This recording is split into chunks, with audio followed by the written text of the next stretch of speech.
Hello everyone, this is Covey and welcome to Revibit Halo Halo. In this video, ibe-breakdown natin ang Encantadia Chronicles sangre teasers na nakuha natin nakaraang New Year. Everything in this video is speculation and theory. Yung mga theory na i-present ko sa inyo today ay nakabase lamang sa kung ano yung nakikita natin sa teasers. Lahat ng ito ay galing lamang sa imaginative na utak ng isang fanboy/encantadia.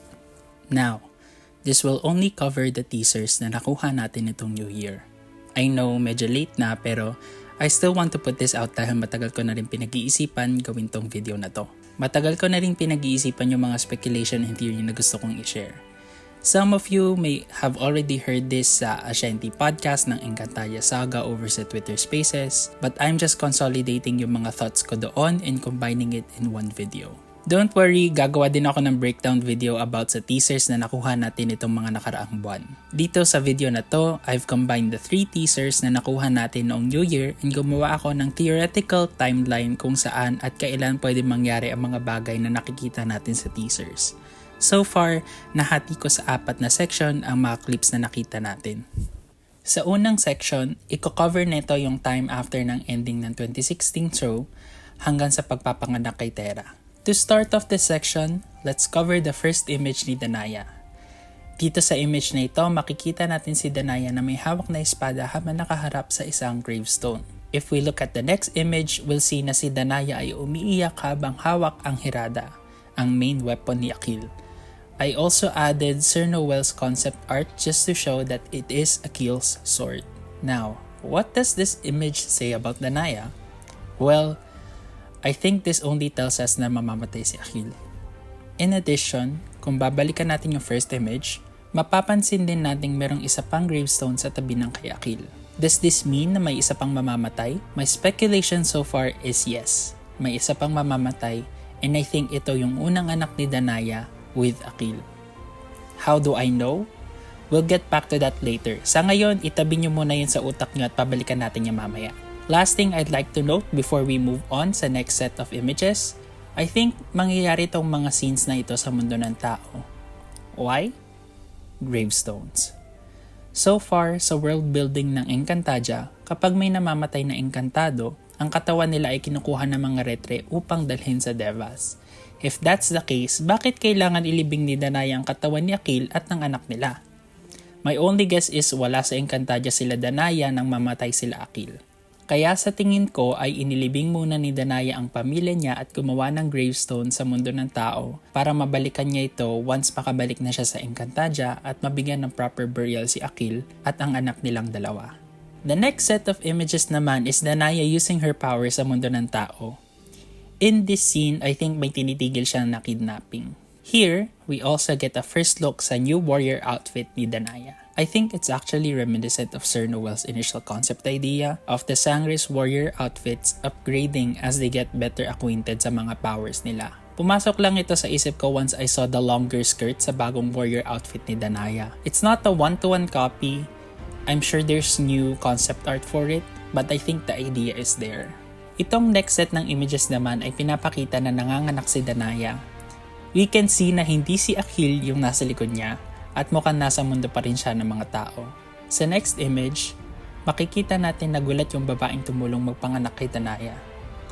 I'm guessing na dahil ito sa unique biology ng mga diwata na hindi lumalaki ang tiyan nila, I'm also assuming na hindi ganun katagal ang pagsasama ni Danaya at na lalaki na nasa likod niya, so nagulat rin siguro yung babae sa bilis na pagbubuntis ni Danaya. Another thing na I find interesting is this next image. Hindi man siguro kita sa image na napili ko, pero makikita natin sa likod ng balikat ng baby na ito ang marka ng isang sangre. It's just interesting to me kasi feel ko parang nagulat or nagtataka si Danaya about it. But wait! Hindi pa contradicting tong birthing scene sa ending ng 2016 series? At first glance, oo, medyo contradicting nga. Pero kung babalikan natin yung theory ko kanina, hingin ko iba si Terra sa anak ni Danaya na lumaki sa Encantadia. I think, second child na ni Danaya si Terra sa isang tao. Para sa akin, this means na itong baby from the end of 2016 series, na kasamang lumaki ni Flamara, Cassandra at Adamus, ay iba pa kay Terra. Meaning, Hindi pa rin natin alam kung ano yung name ng first child ni Danaya, which is also sad kasi nga itong isa pang gravestone sa pinakaunang scene shows na mamamatay siya early on in the series. These last set of images naman for the first section shows Danaya screaming habang may magic circle na nagpo-form around her. Now, we don't really get a clear picture of the magic circle, but from what we can see, this magic circle is very different from the magic circle ng brilyante ng lupa at iba rin ito sa Deva circle ng earth. Which is why I think Danaya is casting a spell on what naman?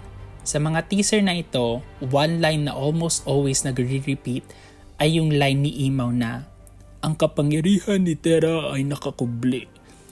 Kaya para sa akin, ang spell na kinakas ni Danaya is somehow related sa pag-delay ng banyuhay or pag-manifest ng powers ni Terra. This next section covers Terra's time sa mundo ng tao, her superhero shenanigans and all that. Here, we see Terra looking at her sangre birthmark. Not much to say about it really, it just indicates that Terra is a sangre. This next image naman shows Terra stopping a van.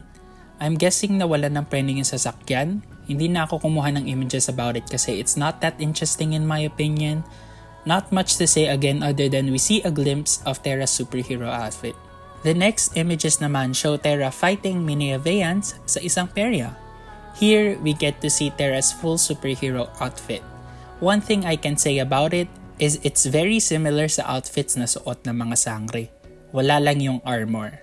The only thing indicating na galing ito sa mundo ng tao is yung camo pattern. Dito, we also get a first look sa mga Mineavean. I really find this interesting because their designs remind me of Encantadia and Etheria 2005. Parang nandun lang yung vibe na yon sa mga outfit nila. I'm actually surprised that they have more black or dark blue sa color scheme nila instead of white or light blue. Kasi yun yung mga color na unang kong naiisip when I think of ice. I can't wait to see yung concept art ni Sir Noel sa mga Mineavean at anong mga influence niya behind it. Next, we see Pirena coming in to save or help Terra. Sa tingin ko, this is still an extension dun sa laban with the Mineaveans. Dito, makikita natin si Pirena na nakasuot pang tao. Which is interesting kasi it indicates na mukhang nasa mundo na siya ng tao for a while and nakadamit pang tao siya to blend in better. If we look at this next image din, makikita natin na iba yung suot ni Pirena dito from the previous scene. Sa tingin ko, this shows na Pirena has been in the mortal world for a while to look for Terra. Itong last set of pictures for this section shows Pirena showing her sangre birthmark kay Terra. Kung makikita nyo yung fire symbol ang nasa likod ni Pirena.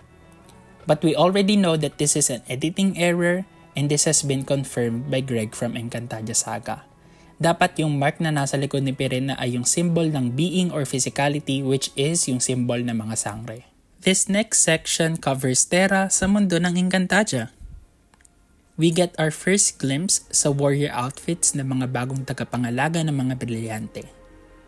Hindi mo na ako magko-comment sa mga outfit nila. Gagawa na lang siguro ako ng separate video once we see the official images ng warrior outfits nila. Una, si Sangre Adamus wielding Agos, ang main weapon ng mother niya na si Elena. I don't know what this means na gamit ni Adamus ang weapon ng mother niya, but let's hope for the best. Sunod naman si Dea and her ice picks. Next up, Sangre Flamara. Mukhang meron siyang twin gun blades, which is fitting since may lahi siyang Punjabwe. I can't wait to see it in action. Last but not least, we have Sangre Terra. Dito makikita natin na wini-wield niya ang balangis, which is yung weapon ng nanay niya. Again, like Adamus, I don't know what this means for Danaya, but again, let's hope for the best. Last image for this section, we see the tagapangalagas in a different set of outfits in what looks like Devas. Ewan ko ba, pero yung visual ng background just reminds me of Devas. What are they doing sa Devas? I'm not really sure. Hopefully hindi naman sila patay, pero other than that, ang angas lang ng itsura nila dito. Hopefully GMA releases an HD version of this image kasi ang ganda gawing wallpaper. Finally, we are at the last section of this video, which is yung unknown. Ito lang yung mga images na hindi ko ma-determine kung saan siya papasok sa timeline ng ginawa ko. Now, itong set ng pictures na to is very unique for me kasi it's very dreamlike. At least yun yung vibes na nakukuha ko. which is why I'm speculating na dream sequence ito. I also think this dream sequence is somehow related sa sinabi ko kanina na spell na kinas ni Danaya. Why? Kasi I think si Danaya yung other person na nasa image.